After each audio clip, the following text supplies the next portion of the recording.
السلام علیکم جی۔ امید کرتا ہوں کہ آپ سب خیریت سے ہوں گے اور اللہ تبارک و تعالیٰ آپ کو خوش و خرم رکھیں جہاں کہیں بھی ہوں۔ ناظرین، رجیم چینج کے بعد ملک میں جو فضا ہونی چاہیے تھی وہ نہیں ہے۔ ان لوگوں کا دعویٰ تھا کہ ہم ملک کو اس سے بھی زیادہ بہتر کریں گے جو عمران خان کے پاس ہے۔ اس وقت سے لے کر آج تک تقریباً 9 ماہ گزر چکے ہیں کم و بیش۔ اب جائزہ خود لے رہے ہیں۔ ہر چیز جو ہے وہ لگتا ہے پاکستان سے کوچ کرتی جا رہی ہے۔ آٹا کوچ کر گیا ہے، بجلی کوچ کر گئی ہے، کھانے پینے کی خورد و نوش کی جتنی بھی اشیاء تھی وہ کوچ کر گئی ہیں۔ اگر کوئی رہ گیا ہے تو یہ اشرافیہ ہے جو باہر سے آ رہے ہیں اور اپنے مقدمات واپس کرا رہے ہیں، بری ذمہ ان سے ہو رہے ہیں۔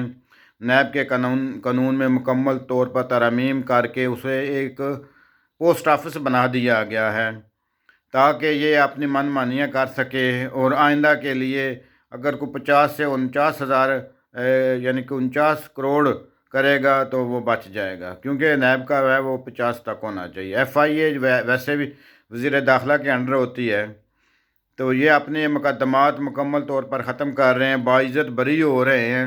جو 4 سال سے روح پوش ہیں، اس ملک سے بھاگے ہوئے تھے، خود ساختہ جلا وطنی اختیار کی ہوئی تھی، وہ آج بڑی باعزت طریقے سے گھوم رہے ہیں آگے پیچھے۔ ابھی تک ملک کے سیاسی حالات جو ہیں وہ تو ناگفتہ بے تھے ہی، لیکن جو معاشی حالات ان لوگوں نے کر دیے ہیں وہ آپ کے سامنے ہیں۔ 50 روپے سے لے کر 160-70 تک جو ہے وہ آٹا مل رہا ہے ملک کے مختلف علاقوں میں، اور ایران سے بھی آٹا سمگل ہو کے آ رہا ہے، یعنی کہ وہ 20 روپے کا آٹا ان کو مل رہا ہے جو اس علاقے میں رہتے ہیں۔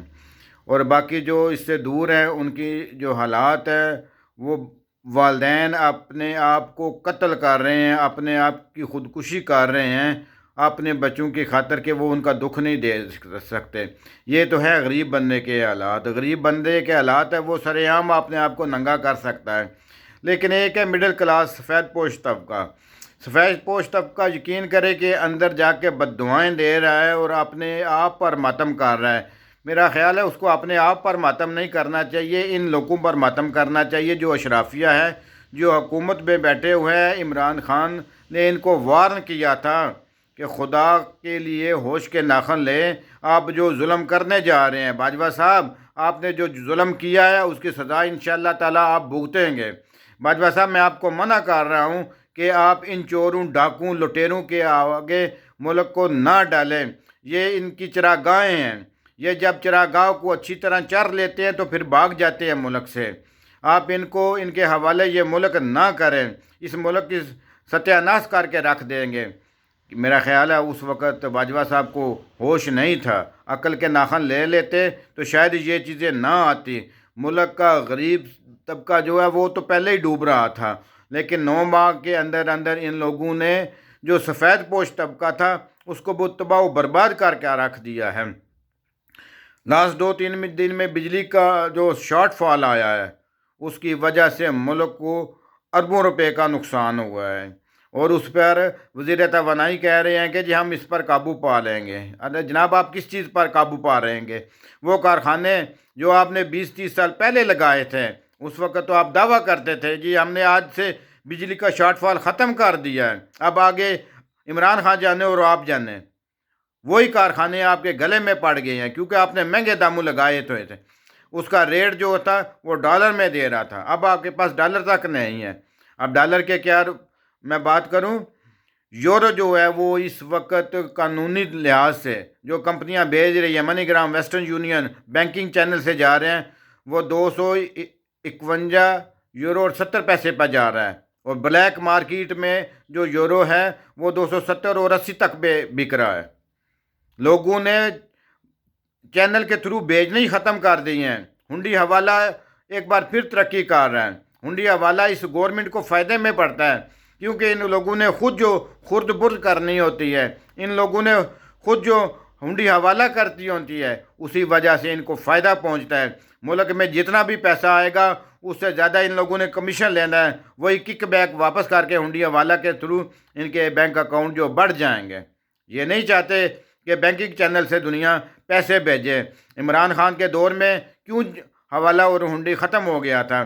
اسی لیے کہ اس نے بینکنگ چینل کو آزاد کر دیا تھا، اور ڈار صاحب نے جو روپے کو گرفت، ڈالر کو اپنی گرفت میں لیا ہوا ہے، اس کی وجہ سے اوپن مارکیٹ میں ڈالر کا ریٹ وہ ہائی جا رہا ہے، اور دنیا چاہتی ہے کہ ہم اوپن مارکیٹ سے اپنے پیسے جو ہیں وہ چینج کریں، اور اسی لیے وہ ہنڈی حوالہ کو زیادہ اہمیت دے رہے ہیں۔ اور رات بار سے خبریں چاہ رہی ہیں کہ عمران خان کو گرفتار کرنا چاہتے ہیں۔ فواد چودھری کو تو ان لوگوں نے گرفتار کر دیا۔ میں ان سے پوچھنا چاہتا ہوں کہ جو بندہ پلی بارگین کر کے آیا ہے، جب سپریم کورٹ کے واضح احکامات ہیں کہ ایسا بندہ کوئی بھی سیاسی عہدہ نہیں لے سکتا، کوئی حکومتی عہدہ نہیں لے سکتا، تو اب میں سپریم کورٹ سے یہ پوچھنا چاہتا ہوں کہ آپ کا قانون کیا صرف ایک غریب بندے کے لیے ہی ہے؟ آپ کا جو قانون ہے وہ اعظم سواتی پہ چل سکتا ہے؟ آپ کا قانون جو ہے وہ شہباز گل پر چل سکتا ہے؟ کیوں یہ دوہرا معیار کیوں ہے؟ عوام کے سامنے سپریم کورٹ کو بھی جواب دینا ہوگا کہ آپ لوگ بھی ایمانداری کے ساتھ فیصلے کریں۔ آپ لوگ سب کچھ دیکھ رہے ہیں، آپ کو نہیں پتہ کہ آپ نے راؤ انوار کو اور اس کے جتنے بھی حمایتی ہیں ان کو بری ذمہ کر دیا ہے۔ ایک بندے کو قتل کیا دن دہاڑے میں، اس سے پہلے جو تو ہی رہا ہوا تھا، وکٹری کے نشان بنا کے وہ اسی انصاف کے قانون کو تماچا مار رہا تھا اور بتا رہا تھا کہ میری جیب میں ڈالر ہیں، یورو ہیں، اور میں جا رہا ہوں۔ یہ ہے ہمارا انصاف کا نظام۔ اللہ تعالیٰ ان سے پوچھے گا ایک دن کہ بتاؤ وہ انصاف تھا یا آج کا انصاف یہ انصاف ہے؟ اور باجوہ صاحب، آپ نے جو ملک کے ساتھ کیا ہے، اس وقت نواز شریف آپ کو پوچھ رہا تھا کہ باجوہ صاحب میں آپ سے حساب لوں گا، تو باجوہ صاحب عوام آپ سے پوچھنا چاہتی ہے کہ آپ ان چوروں لٹیروں کو جو مسلط کر کے گئے ہیں اس کا ذمہ دار کون ہے؟ اس کے ذمہ دار وہ کون تھا؟ ارشد شریف، وہ یہ بندہ تھا۔ ارشد شریف کو میں نہیں سمجھتا کبھی بھی انصاف مل پائے گا۔ نہیں، جو ملک کا وزیر اعظم تھا، سابقہ وزیر اعظم تھا، اس کی ایف آئی آر تو درج نہیں ہوتی، تو ارشد شریف کو انصاف کہاں سے ملے گا؟ نہیں ملے گا، کیونکہ ہم لوگ بددیانت ہیں، ہمارے موجودہ لوگ جو ہے بددیانت ہیں، وہ ملک کے ساتھ مخلص ہی نہیں ہیں، وہ صرف اور صرف اپنے چند نفس کے لیے، انفاس کے لیے اپنے آپ کو چلا رہے ہیں۔ وہ اتنے خود غرض ہو چکے ہیں، ہماری بیوروکریٹی جتنی بھی ہے، چاہے عدلیہ ہے، ساری یہ عوض پرست ہو چکے ہیں، ان کو ملک کا بالکل کو نہیں احساس ہی نہیں ہے۔ 70 میں دیکھو، 60 میں دیکھو، یہ ہمیشہ ملک کو لوٹ رہے ہیں۔ ان لوگوں نے ملک کے ساتھ وہ حالات کر دیے جو نہیں ہونے چاہیے تھے، ملک کو تزلزلی کی طرف لے سکتے۔ میں عام آدمی سے کہوں گا کہ وہ خدا را ایسے لوگوں کو بالکل منتخب نہ کریں۔ یہ لوگ آپ کے سر سے، آپ کے ووٹ سے، آپ کی عزت سے، ہر چیز سے کھیلیں گے۔ آئی سمجھ؟ آپ بالکل ان کی باتوں میں نہیں آنا۔ یہ آپ دیکھ لیں کہ پہلے کہتے تھے کہ استعفیٰ دو، ہم الیکشن کرائیں گے۔ 2 اسمبلیوں سے عمران خان نے استعفے دے دیے ہیں، لیکن یہ اب ہیلے بہانے کر کے تاریخ پہ تاریخ دے رہے ہیں، لیکن ان کی بھی ایک دن تاریخ آ جائے گی۔